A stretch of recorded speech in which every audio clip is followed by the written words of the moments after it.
Assalamualaikum warahmatullahi wabarakatuh. Hello student, how are you today? I hope you are in good conditions. Alhamdulillah, I also fine here. Welcome back again in my channel. Selamat datang kembali di channel saya, English Home Indonesia. Apakah kalian pernah ditanya oleh seorang teman seperti ini? Kamu lagi apa? Atau kamu sedang ngapain? Jika pernah, berarti kalian telah mempelajari tentang satu tenses dalam bahasa Inggris, yaitu Simple Present Continuous Tense. Pada kesempatan kali ini, saya akan menjelaskan salah satu tenses dalam bahasa Inggris, yaitu Simple Present Continuous Tense. Tenses ini penting ya, karena ini merupakan materi kelas 9 yang wajib kalian pelajari, karena sebentar lagi kalian akan menghadapi ujian semester. Jadi, seperti apa sih Simple Present Continuous Tense itu? Seperti apa contohnya, rumusnya, dan bagaimana cara penggunaannya dalam kalimat? Silahkan simak video berikut ini. Present Continuous Tense. Ini adalah materi KD 3.5, yaitu menerapkan fungsi sosial, struktur teks, dan unsur kebahasaan, teks interaksi transaksional lisan dan tulis yang melibatkan tindakan, memberi dan meminta informasi terkait keadaan, tindakan, atau kejadian yang sedang dilakukan atau terjadi pada saat ini, waktu lampau, dan waktu yang akan datang sesuai dengan konteks penggunaannya.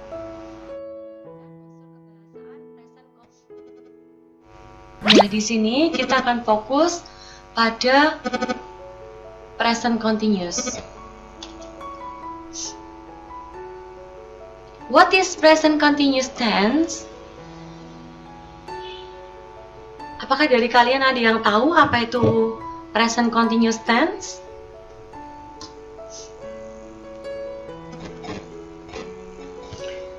Present continuous tense adalah bentuk tense yang digunakan untuk menyatakan suatu kegiatan yang sedang berlangsung atau sedang terjadi. Jadi perlu diingat, present continuous tense itu adalah kegiatan yang sedang berlangsung atau sedang terjadi. Kemudian time signal yang digunakan atau kata keterangan yang digunakan dalam present continuous tense adalah now, sekarang, nowadays, sekarang ini, at present, saat ini, just now, sekarang juga, right now, sekarang juga, dan today, hari ini. Kemudian, dalam simple present continuous tense itu ada 3 rumus yang bisa kita gunakan. Yang pertama itu adalah bentuk positif, yang kedua bentuk negatif, dan yang ketiga interrogatif. Sekarang kita simak satu persatu untuk kalimat yang positif dulu. Rumus yang digunakan adalah subjek plus be, maksudnya di sini adalah to be, dan to be yang di sini yang digunakan adalah to be present, yaitu am, is, atau are. Kemudian verb 1 maksudnya di sini ditambah dengan ing. Kemudian ditambah lagi dengan complement boleh atau objek juga boleh. Kemudian rumus yang kedua yaitu negatif. Rumus yang digunakan adalah subjek plus be, masih sama to be-nya, am, is, are, kemudian ditambah dengan not, kemudian ditambah dengan verb 1 plus ing, dan ditambah dengan objek atau complement. Kemudian yang interrogatif atau bentuk kalimat tanyanya adalah be, kemudian to be, am, is, are tetap, kemudian subjek, kemudian ditambah dengan verb 1 ing, kemudian ditambah dengan objek atau komplement, dan jangan lupa diberikan tanda tanya karena kalimat tanya. Nah, dari 3 rumus ini kita bisa perhatikan ya di sini. Yang kalimat negatif ini hanya terletak pada not untuk perbedaannya. Jadi kalau kalimat positif itu tidak ada notnya, kalau kalimat negatif setelah to be itu disertai dengan not. Sedangkan pada kalimat interrogatif atau kalimat tanya ini berkebalikan dengan rumus positifnya. Kalau yang pertama di positif itu adalah subjek kemudian be, sedangkan yang di interrogatif itu be dulu baru subjeknya. Untuk ke belakangnya ini sama, verb sama, kemudian disertai dengan objek atau komplement juga sama.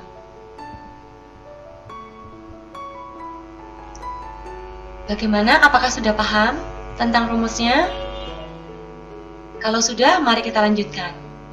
Di sini tadi ada 3 to be yang digunakan, am, are, dan is. Am itu digunakan untuk subjek I, hanya untuk subjek I. Kemudian are digunakan untuk subjek they, we, dan you. Sedangkan is digunakan untuk subjek he, she, dan it.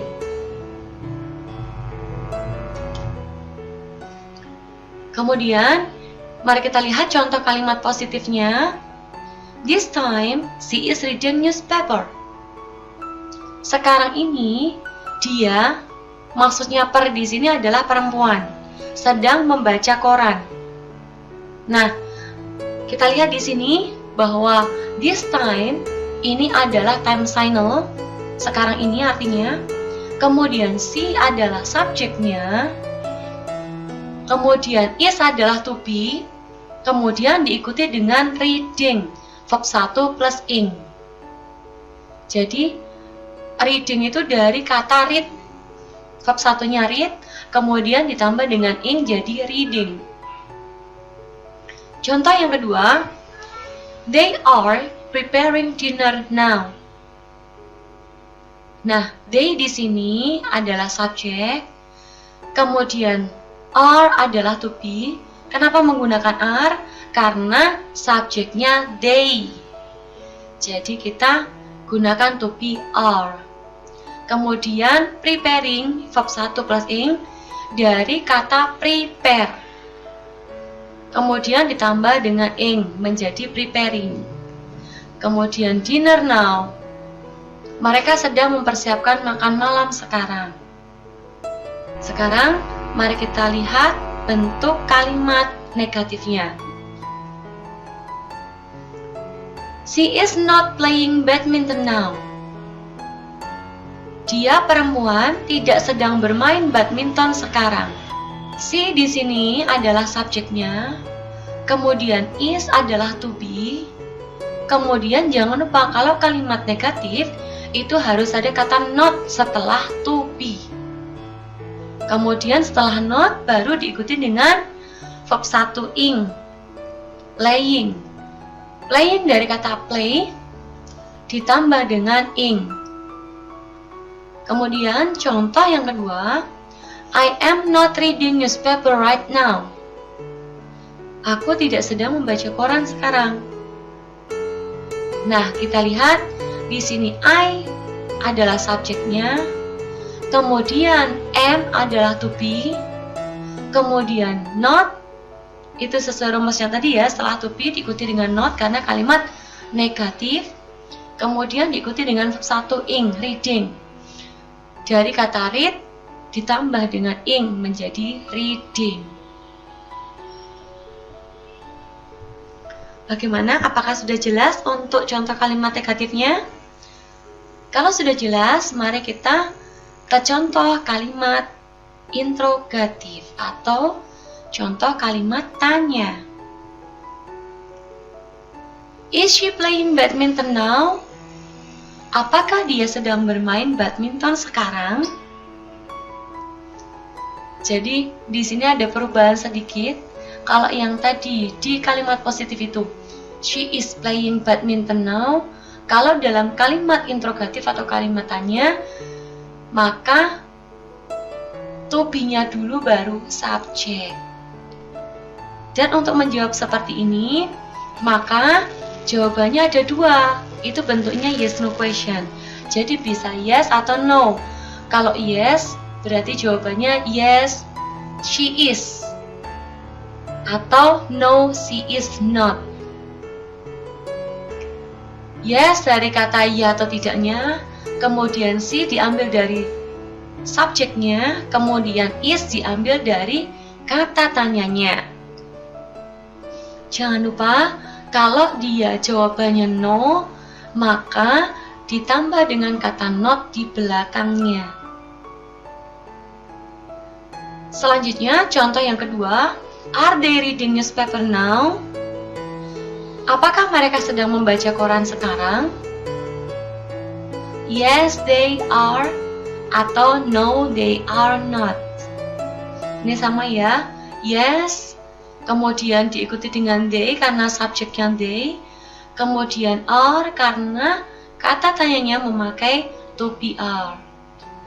Sedangkan pada jawaban tidak, itu menggunakan no, they sama, kemudian are, jangan lupa dikasih not di belakang. Cukup jelas kan untuk contoh kalimatnya?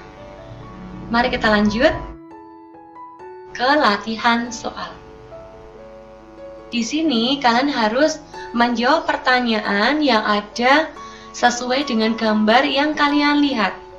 Nomor 1, what are they doing? Apa yang sedang mereka lakukan? Tentunya kalian harus menjawab dengan rumus simple present continuous tense. Oke. Yang kedua, what are they doing? Bla bla bla on the bench. Kira-kira mereka sedang ngapain ya? Lanjut soal yang ketiga. Gambar nomor 3 adalah what is Tommy doing? Apa yang sedang dilakukan Tommy? Kemudian soal yang keempat, what is Indri doing now? Apa yang dilakukan Indri?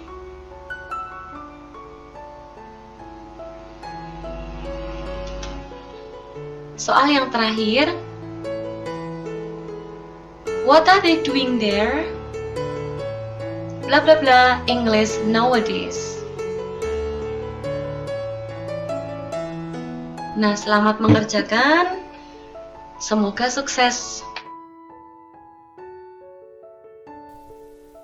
Demikian tadi penjelasan tentang simple present continuous tense. Semoga apa yang saya sampaikan tadi bermanfaat untuk anak-anakku semuanya. Dan selamat belajar. Jangan lupa untuk klik like, share, dan subscribe video ini agar bermanfaat juga untuk yang lainnya. Terima kasih sudah menonton. Assalamualaikum warahmatullahi wabarakatuh.